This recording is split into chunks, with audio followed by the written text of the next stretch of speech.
Imagine a world where you needed to fear everything. What I mean is being afraid of getting out of bed because you're scared of what others will say. What they'll say about your hair, clothes, shoes, just about everything. Every day, you will live in fear and shame because you cannot be who you want to be. Now, this doesn't sound like a nice world, does it? But actually, you don't need to imagine this world because we live in it.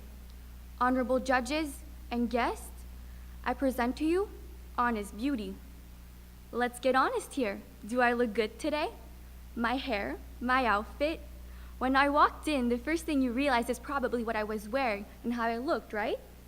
Well, if you do think I look good or not, judging by my hair and clothes, then congratulations! You're just like the rest of society, overwhelmed with the need to look beautiful on the outside. Don't get me wrong, we all do this. Not because we want to, but because we're so used to it. Since we're lucky, we live in a world that continues to insist that a woman's greatest value only lies in her physical attractiveness. Of course, it's difficult for all of us, not only women, but men too. While there will always be an argument over which gender has it the worst during puberty, let's face it, the moment the period card is played, boys don't really have a counter-argument. So, what is beauty? Is it defined by the symmetry of our faces? Is it our age, race, bone structure, body shape, or how flat our stomach is? Or maybe it's defined by what you see in the media. We're bombarded with images in social media or in society with unrealistic images of physical ideals which create a false idea of beauty in our eyes.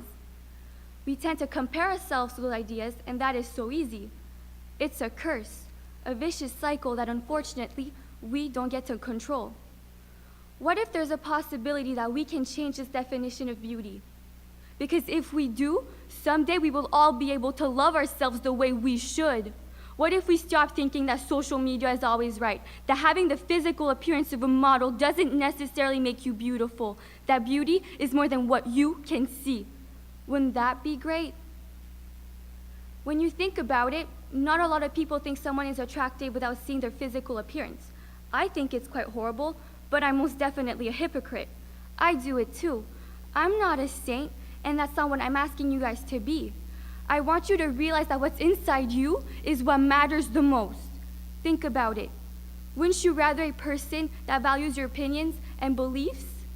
Someone that will never turn their backs on you because they feel ashamed to be associated to you.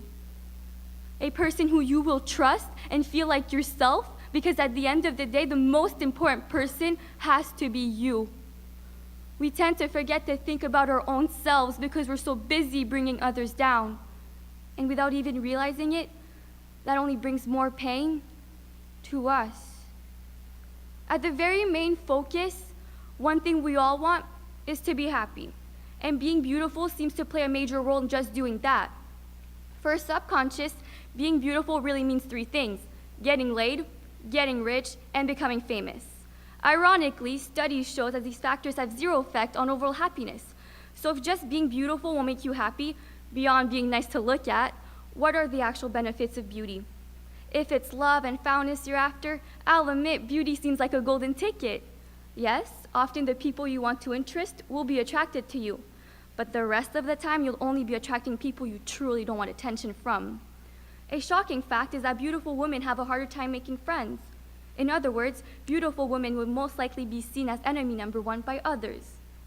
As awesome as it might seem, looking like a supermodel may do more harm than good. If it's happiness you're looking for, at best, it will leave you just disappointed. If there is one thing I want you to remember, is that I'm not saying this is easy. On the contrary, this is much harder than it should be. Choosing what your beauty is may be the most difficult challenge in your life, and that's unfair. Society has created this shameful monster. The saddest part is that we continue to feed this monster. It is time to take a step backwards, remind ourselves and future generations that by uniting together and being honest, we won't need to hide anymore. Men and women can achieve their full potential without fear and regret. When you'll accept yourself, you will be liberated from the concern of others to accept you. If you cannot love yourself, How do you expect others to love you? Thank you.